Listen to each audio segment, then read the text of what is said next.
Les premières peines d'amour sont souvent les plus dures. On sait qu'on s'aimera pas toujours. On prie pour que ça dure, puis on se demande pourquoi ça devait finir comme ça. C'est fascinant de l'entendre, comme vous avez vu dans l'extrait plus tôt avant d'ouvrir la conversation avec Zéphyr Bielinski qu'on a joint par la technologie. Salut Zéphyr! Bonjour, ça va bien? Ça va très bien, toi? Ben oui, merveilleusement bien. Dis-moi, je le disais, c'est fascinant parce que tes origines sont notamment tunisiennes et polonaises, mais tu as grandi quand même en français, on le comprend très bien. Et pourquoi c'est important pour toi de choisir ce modèle d'expression de la langue française, là, dans à peu près, parce que tu es un artiste en plus multidisciplinaire, donc pourquoi la langue française, c'est si bon pour toi, c'est favorable pour toi dans le domaine artistique? Ben, je pense que d'abord au Québec, le français, c'est un peu notre liant commun. Donc, si on veut s'exprimer, si on veut porter un message qui soit fort et qui s'ancre dans notre histoire commune, c'est important de le faire en français. Et aussi, je pense que le français en tant que tel, c'est une langue qui dépasse quand même les frontières. Tu sais, la francophonie s'étend partout pour de multiples raisons, mais je trouve qu'il y a dans l'expression française une sorte de côté universel. Puis je suis aussi né dans cette langue-là, donc c'est pas trop un choix pour moi. C'est la langue qui me vient naturellement, c'est ma langue maternelle. Donc, généralement, quand c'est la langue maternelle, ben, on trouve mieux les mots, on a mieux les façons de s'exprimer. Ça n'a jamais été vraiment une question, en fait. Ça n'a pas été un choix. Ça a plus été instinctif. Oui. On dit souvent que évidemment, la langue française est très, très riche et on voit que toi, tu as un talent qui, justement, est très, très fascinant, très riche aussi, dans le sens que tu es un artiste multidisciplinaire, je le disais. Tu as notamment, on te sait auteur, compositeur, interprète, mais aussi, on a pu t'entendre ou participer à des différentes productions télé aussi. De quelle façon, justement, crois-tu que, autant se penchant pour d'être comédien, d'être acteur et d'être auteur, compositeur, interprète, se rejoint? Est-ce qu'il y a un point de rapprochement qu'on peut faire avec ces différents talents-là que tu as? Ben, pour moi, c'est le même exercice. C'est sûr que ça a toujours été une question, puisque je fais plusieurs disciplines, de savoir quel message porter dans quel médium. Mais je pense que plus le temps avance, plus je réalise que c'est des barrières qui sont un peu qui sont solubles, dans le fond. Donc, quand je joue un personnage, je joue le texte de quelqu'un d'autre, mais c'est les mêmes sensations, c'est les mêmes émotions que quand je livre un de mes textes, que quand je livre une chanson. Je pense que c'est juste différentes disciplines techniques qui vont amener différents types de textes. Et mes chansons vont souvent partir de quelque chose de plus personnel, parce que je pense que quand j'écris de la musique, en général, ça vient d'un endroit qui peut se tourner vers les sentiments. Alors que mes slams sont plus revendicateurs et quand je joue un personnage, ben, c'est les mêmes émotions, mais qui transparaissent au travers de quelque chose de différent. Et pour moi, c'est une seule et même chose. Oui, et ce qui est assez aussi incroyable, c'est ton parcours qui n'est pas banal. Je regardais ta feuille de route, 20 ans seulement, et déjà, quand même, ça promet pour demain, notamment en 2022, demi-finaliste à Granby, qui est un des plus importants festivals de la chanson, de la francophonie au monde.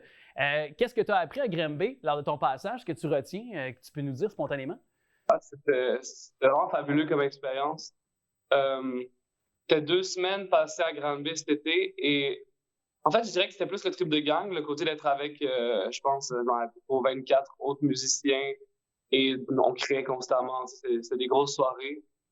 C'est du monde de partout à travers le Québec, aussi même à travers la francophonie canadienne. Fait qu'il y avait vraiment un échange qui faisait qui était super intéressant. C'était vraiment pas tant une compétition de ce point de vue-là.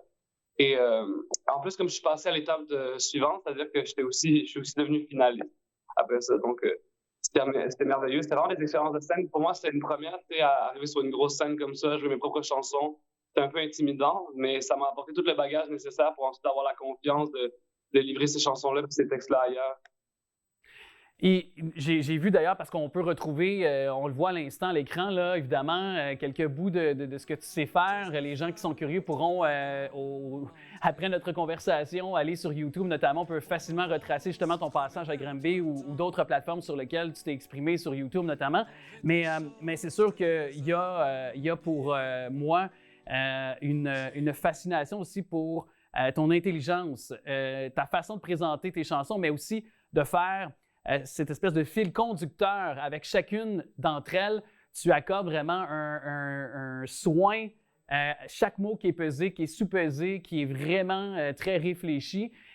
Et est-ce que tu peux me parler justement pour toi, ta vision d'un spectacle éventuel, là, si les gens veulent te voir à la suite de notre conversation, est-ce que c'est autant pour toi, autant musicalement que sur le plan des textes, c'est aussi important ou il y a cet équilibre-là? Parce qu'on dit souvent que pour rentrer dans une chanson, il y a la musique, mais on y reste par les textes.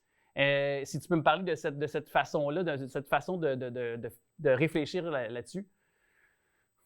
Ah, c'est intéressant. C'est vrai que comme j'ai quand même une approche, je pense que je suis d'abord arrivé par la poésie à la chanson.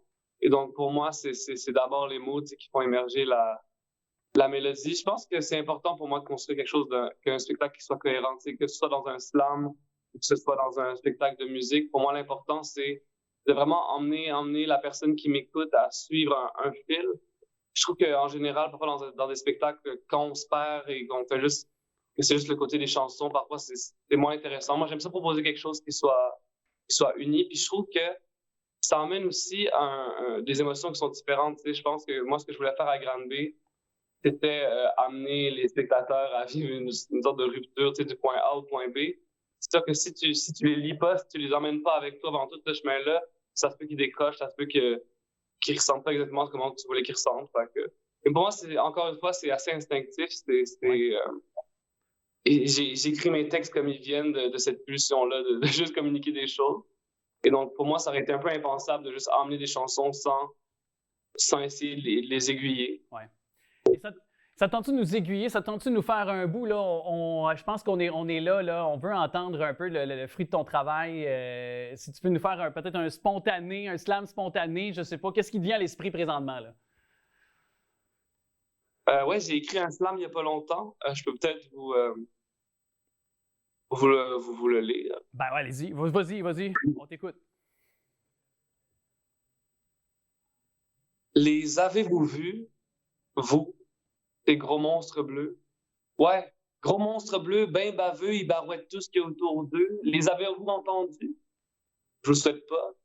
À ce qui paraît, quand on l'écoute, tout ce qui est en vert devient en droit, tout ce qui est ta mère devient à moi, tout ce qui est hiver devient lilas. Quand on l'écoute, on perd la carte. Quand on l'écoute, hey, tabarnak, on se déboussole en un quart d'heure.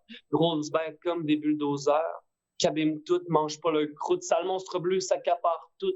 Coûte que coûte, croûte pour croûte, et tous contre eux, gros monstres bleus. Ouais, j'ai peur de ces immenses colosses, couleur ciel, baleine à bosse, qui traquent de leur instinct féroce comme un petit chien cherche son nana. Vous êtes sûr que vous en avez jamais entendu parler? Même pas évoqué, susmentionné, ni critique, ni outrage au fin fond d'une note de bas de page. Pourtant, dans les éditoriaux, on annonce la fin des temps. Les gros monstres avec leurs sabots, ils arrivent en ville comme des tyrans. Ouais, les chroniqueurs, ils capotent sur leurs big boots et leurs grosses bottes, des dictateurs en couche culotte 2012 et puis Pol Pot, carré rouge autodafé. Nos chroniqueurs, ils aiment varloper la grosse gueule déconcristée de nos monstres poivrés, matraqués. Des gros bonhommes d'opinion au carnaval, des idées fausses, des idéaux, des caniveaux qui aiment haïr les gros bobos de nos mébites sous assaut. Wow. Voilà, c'est peut-être, je peux vous faire cet extrait-là. Impressionnant, wow. Il nous reste 30 secondes. Album, quand on pourra voir ça? Est-ce qu'il y a des spectacles à surveiller? Plug-toi, là. OK, c'est le moment promotion. Oui. Le 17 mars prochain, le vendredi, j'ai un spectacle à la marche à côté avec mon duo musical Confiture. Donc, on fait de l'impro musicale. C'est assez différent que ce que je propose aujourd'hui. Mais si vous voulez me voir en spectacle, c'est le plus proche que ça peut être. Pour ce qui est de la musique, pour l'instant, c'est comme sur le côté. Là, j'attends de pouvoir proposer quelque chose de plus gros. Et sinon, côté slam, le 24 mars prochain, je vais être au Moulin à Parole, au Cégep de Rosemont, où je vais lire un petit slam sur la langue française aussi. On sera là. Merci à toi, Zéphyr, et on se dit à très bientôt. Merci beaucoup.